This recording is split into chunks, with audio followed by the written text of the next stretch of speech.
Fusion Mobile, quality e-learning experience on the go. Welcome to Fusion Mobile e-learning clinic.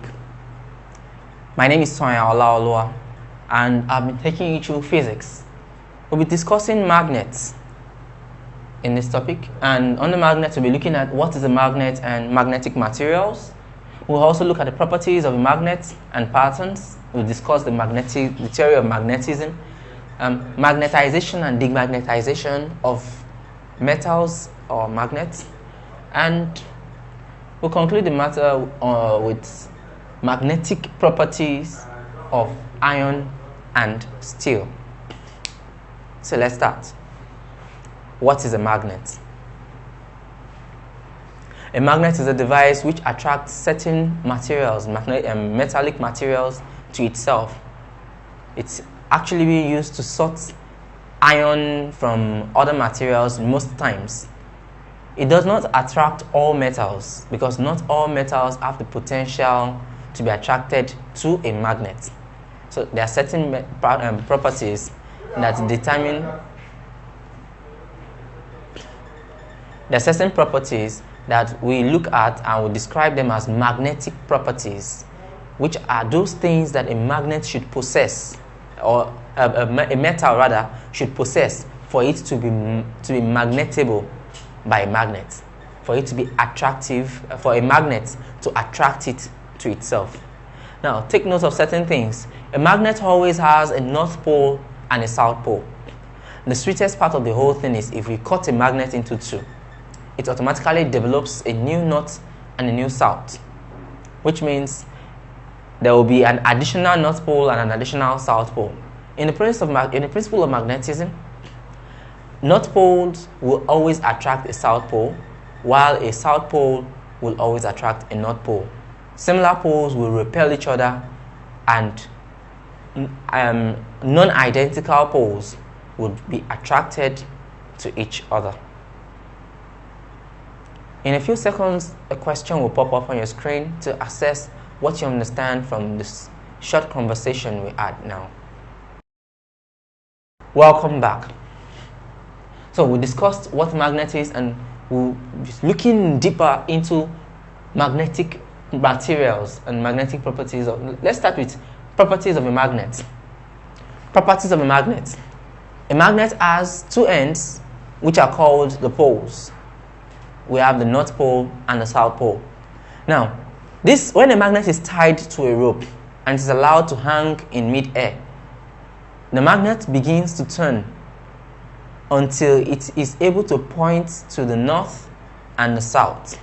Now, the part of the magnet that points towards the north is the one that is described as the north pole. It is actually the north-seeking pole. So it is described as the north pole, while the one that points towards the south is the south-seeking pole and is labeled as the south pole.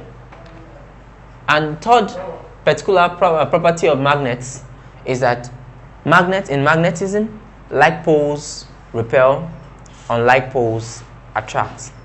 So I'll take the three properties all over again briefly. The first property is it has two ends. Second property, one of the ends is a north-seeking pole, which is when you hang it on a thread and you hold it, it will be turning until it can face the north, while the other is a south-seeking pole. It will turn until it can face the south. So we call the north-seeking pole the north pole and call the south-seeking pole the south pole. Now, if you take two different magnets, both of them with their north and south, if you turn the north poles to each other, they will repel. But when you turn a north pole to a south pole, they would attract each other. Those are the three main properties of magnets. The theory of magnetism. And the theory of magnetism is a bit very interesting. It's more of what we just consider and just think about. If you take a magnet and you put it on the ground, it would attract metals, and the metals will join to each other. After a while, if you disconnect the magnet from the joined metals, all the metals will collapse from each other. This shows that the metals which connected to it previously did not become magnets. Rather, they were just carriers of its power. But if you take a magnet and you break it into two, it will form a new magnet. It will form two sets of new magnets. And if you break each of those magnets into two, you'll keep getting new magnets and new magnets and new magnets. So this is the theory of magnetism. A magnet contains certain items in it. It contains one big magnet, contains many different tiny molecules of magnets in it. So if you can break even the magnet to the tiniest molecule, it will still possess its magnetic properties. That's the theory of magnetism. Magnetization and demagnetization of metals and magnets. To magnetize a metal means to turn the metal, which originally was not a magnet, into a magnet. The two methods in which this can be done. The first method I will discuss is the electrical method.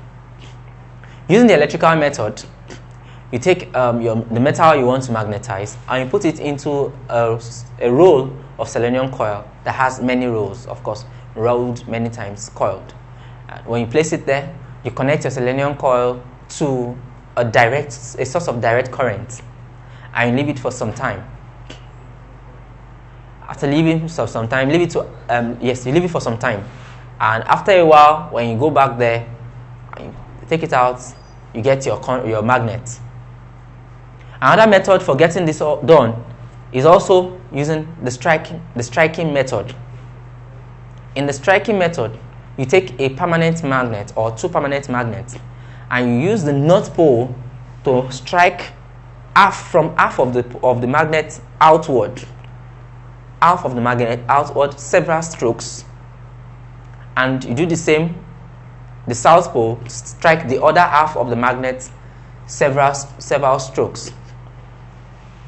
I think when you make the strokes, and there are very many, about 100 or close to 1,000, you would have another magnet being formed.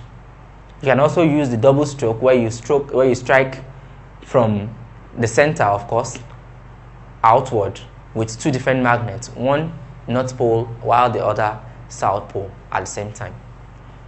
Demagnetizing of a magnet. To demagnetize a magnet, there are also two methods you can use.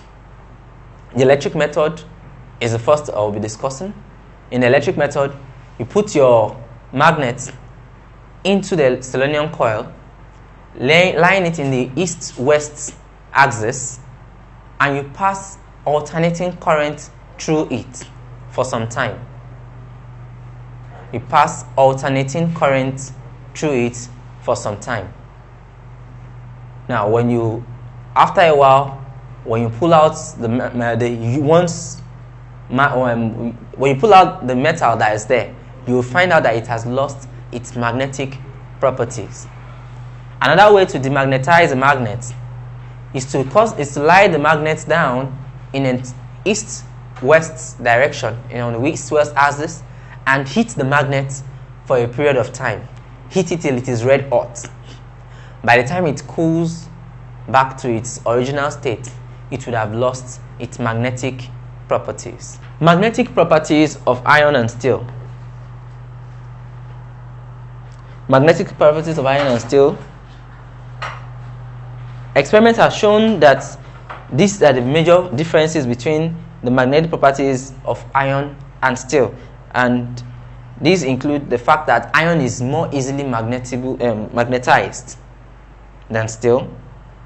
Iron is also more easily demagnetized than steel. Of course, in a selenium coil bearing, to set the current, iron becomes more strongly magnetized than steel. So when you produce a magnet with iron, it has more strength than steel, even though it loses its strength easier than steel does. Steel keeps its magnetism longer than iron. Though the magnetism may not be as strong as iron's, but the magnetism lasts longer. In this topic, we have spoken about magnets and we talked about what a magnet is and what magnetic properties are. We said a magnetic substance is a substance that that has magnetic properties is a substance that is attracted to a magnet. And we said a magnet is a substance that attracts metals, though not all metals, but metals which have magnetic properties to itself. We also talked about the properties of magnets, that magnets have two ends, of course, and apart from two ends which they have, they also, one of the ends is a north-seeking end, which is called the North Pole, while the other end is a south-seeking end, which is called the South Pole. And thirdly, we mentioned that the North Pole is attracted to the South Pole, but the North Pole repels the North Pole. In other words, like poles repel, unlike poles attract. We talked about the theory of magnetism, that a magnet, a big magnet, is made up of several tiny particles, molecules of smaller magnets. So if you keep breaking a magnet and you keep breaking the magnet, you keep getting other magnets out of the original magnet you had at the beginning. We talked about magnetization and demagnetization of metals. To magnetize a metal, you put the metal into your selenium coil and you pass through it direct current for a while. But to demagnetize it, you put it in the selenium coil line in the east-west direction and you pass through it the alternating current. And we also differentiated between the properties of iron and steel when it comes to magnetism. We said iron is more easily magnetized compared to steel, and it is also more easily demagnetized compared to steel. Iron forms a stronger magnet than steel does, but steel retains its magnetism longer than iron does. Some questions will pop up on your screen which you'll be required to answer. Please go through them, and if there is anything you don't understand, you can review this video one more time. Thank you.